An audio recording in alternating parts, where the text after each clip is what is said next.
अस्सलाम वालेकुम स्टूडेंट्स, आज हम देखेंगे सैंडविच थ्योरम।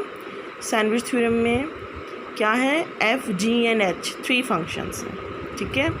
और जो एच ऑफ एक्स है वो less than f of x है, f of x less than या इक्वल जी ऑफ एक्स है for any an interval around point a. जो हमें लिमिट गिवन होगी ना ए, ये देख रहे हैं, उसके नियर होगा, आसपास होगा, ठीक है। जैसे हम कहते हैं ना, limit approaches to a not exactly a, वही बात है। तो ये आगे आ गया, limit x approaches to a f of x is equals to l, यानी कोई सी भी उसकी लिमिट होगी। तो ये आप देख लें, तीनों फंक्शंस किसी एक पॉइंट पे जाके मिल रहे हैं, तो वो वाला पॉइंट है ये ए। क्लियर जी। अब सैंडविच थ्योरम का प्रूफ क्या है वो देख लेते हैं जी। सैंडविच थ्योरम होगा हमारे पास, limit x approaches to zero sine x divided by x, और ये इसका आंसर आएगा 1। कैसे आएगा वो हम अभी देखते हैं। The function sine x divided by x is not defined at x is equals to zero. क्यों? क्योंकि अगर हम साइन एक्स और एक्स के पे ज़ीरो पुट करें तो साइन ज़ीरो ज़ीरो होता है और एक्स भी ज़ीरो होगा, तो ये फंक्शन आ जाएगा 0/0 विच इज़ अनडिफाइंड। इस पर कोई भी लिमिट एग्जिस्ट नहीं करती है। तो अब इसके लिए हम क्या करते हैं, थोड़ा सा डायग्राम बनाते हैं और उसके अकॉर्डिंग उसमें से हम इस थ्योरम को प्रूफ करेंगे। अब डायग्राम पे आप देखें, ये पेज नंबर 73 है। डायग्राम ये है आपके पास, एक सर्कल है, ओ इसका सेंटर है, ओ से हमने सर्कल के सर्कमफ्रेंस को टच किया है 2 पॉइंट्स, ठीक है। और आपको पता है कि सेंटर से जब हम सर्कल को टच करते हैं तो ये वाले जो होते हैं, ये क्या होते हैं, इसका रेडियस होता है। सेंटर से किसी भी सर्कल के पॉइंट पे आप टच करें तो वो सब क्या बनेंगे, रेडियस। तो इसलिए इन्होंने इसको क्या कह दिया, आर। और इन दोनों के दरमियान हमने एक एंगल बना दिया जो फ़िलहाल हमारे लिए अननोन है, और वो एंगल को हम क्या नाम देंगे, एक्स। अब जो ये पॉइंट था, इस पॉइंट का हमने बिल्कुल एग्जैक्ट प्रोजेक्शन बना दिया है, बिल्कुल एक स्ट्रेट लाइन 90 डिग्री की टच कर दी है इधर, वो पॉइंट है एम, ठीक है। उसके बाद इन दोनों पॉइंट्स को हमने बिल्कुल एक स्ट्रेट लाइन से मिला दिया जो पी और एल है, और आप देखें कि ये सर्कल का भी हल्का सा कर्व आ रहा है। एक काम और हमने किया, जैसे P को हमने बिल्कुल एक स्ट्रेट लाइन से यहाँ पे आके ज्वाइन कर दिया था, इसी तरह हम एक L लेंगे, L से एक लाइन लेंगे स्ट्रेट बिल्कुल, और यहाँ से जो रेडियस की लाइन चल रही है वो इन दोनों को हम आपस में यहाँ पे मिला देंगे, और वो किस पे होगी, Q पे। अब ये जो सर्कल के बाहर लाइन है ना, ये एक पॉइंट पे सर्कल को टच कर रही है, तो ये क्या कहलाएगी, टेंजेंट।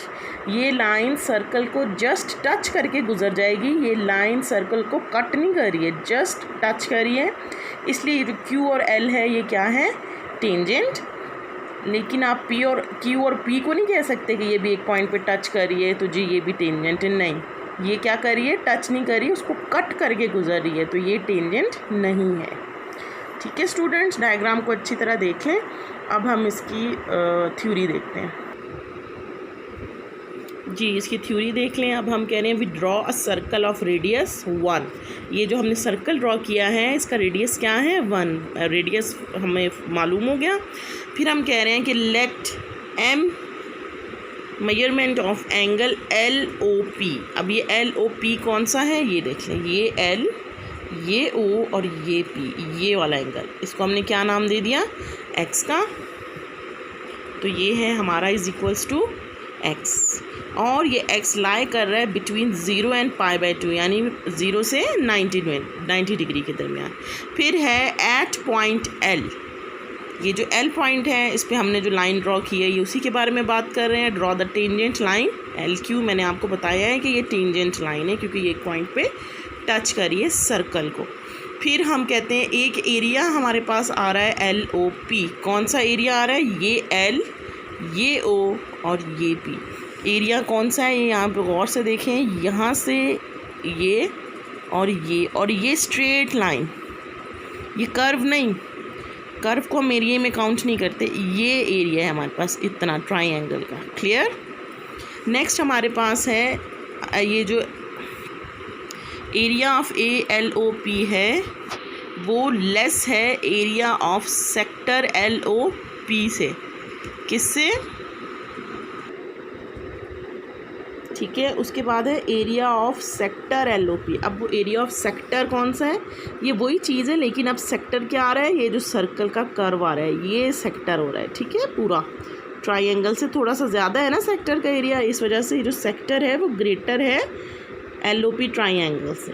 अब हम कहते हैं उससे ग्रेटर क्या है? Triangle LOQ। कौन सा ट्राइंगल? LOQ, ये उससे बड़ा है।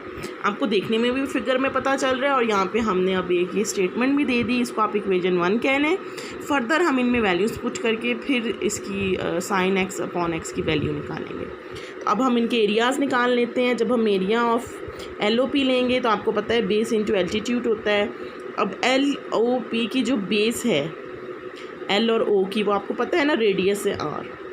और अब हम एल्टीट्यूड जब इसका ले रहे हैं तो यहाँ पे साइन x आ जाएगा, angle of x, angle x है ना, तो यहाँ पे R साइन x आ जाएगा।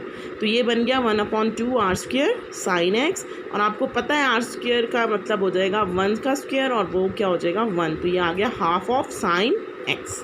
इसी तरह हम ले लेंगे एरिया ऑफ सेक्टर, उसमें भी बेस आता है और आर्क की लेंथ आती है। तो आर्क की लेंथ हमें जो यहाँ पे मालूम होगी वो क्या होगी? रेडियस जो R है वो, और उसके साथ मल्टीप्लाई होगा x, जो उसका एंगल है ना उसके अकॉर्डिंग बनता है ना, ये फॉर्मूला है इसका। तो ये भी बन गया R² x, अगेन R² 1 हो गया, और ये आ गया हाफ ऑफ x। इसी तरह area of LOQ base into altitude है, तो वहाँ पे टेंजेंट है, क्योंकि टेंजेंट लाइन है ना, तो टेंजेंट x आ गया, वही R² आ गया। अब ये 3 वैल्यूज़ आई हैं आपके पास, इन तीनों वैल्यूज़ को हम इस वाली इक्वेशन 1 में पुट करेंगे। तो ये क्या आ जाएगा? Half of sine x is less than half, जी ये आपके पास आ रहा है half of sine x divided by half of x, sorry is less than half of x and it is less than half of tangent x। फिर ये इसको हम मल्टीप्लाई कर देंगे, या मल्टीप्लाई कर देंगे 1/2 से, या डिवाइड कर देंगे 2 से। तो ये बन जाएगा साइन x टेंजेंट x। यहाँ हम इसका ले लेंगे रेसिप्रोकल और डिवाइडिंग बाय साइन x, दोनों काम कर लेंगे। ठीक है, मतलब आप इसमें से इसको बल्कि फ़िलहाल रेसिप्रोकल लाने उससे पहले इसको साइन x से डिवाइड कर दें। ठीक है, जब आप इसको साइन x से डिवाइड कर देंगे तो यहाँ 1 आ जाएगा, यहाँ आ जाएगा x अपॉन साइन x, और यहाँ आ जाएगा कॉस x, क्योंकि टेंजेंट हमारे पास साइन अपॉन x होता है ना, तो साइन से कैंसिल हो गया। अब जब आप इसका रेसिप्रोकल लेंगे तो इक्वलिटीज़ के साइन चेंज हो जाएंगे और आपके पास ये चीज़ आ जाएगी। अब हम इस पे कहते हैं अप्लाइंग लिमिट। तो 1 पे तो लिमिट लगाएं, कोई फ़र्क नहीं पड़ेगा, साइन x अपॉन x पे लिमिट लगाएंगे तो ये इस तरह आ जाएगा, और कॉस x पे ये आएगा। x 0 लगाएंगे तो क्या आएगा 1। अब जो ये हम इसको लिमिट लगा दे तो ये अगेन 0/0 बनता है ना, तो उस चीज़ को ओवरकम करने के लिए हमने ये सैंडविच थ्योरम बनाया है। तो ये limit x approaches to 0 sine x divided by x। अब आप देखिए ये लेस देन 1 भी है और ग्रेटर देन 1 भी है, तो यहाँ सैंडविच थ्योरम से हमें पता चला कि ये इक्वल होता है 1 के। ठीक है, तो ये आपका सैंडविच थ्योरम है, आपने इस चीज़ को याद रखना है। ठीक है स्टूडेंट्स, तो आज का हमारा जो लेक्चर है वो सैंडविच थ्योरम पे था। आगे एक्सरसाइज पे चलने के लिए हम कुछ एग्जांपल्स देखेंगे और फिर एक्सरसाइज पे चलते हैं, तो वो इंशाल्लाह नेक्स्ट लेक्चर में फिर देखते हैं।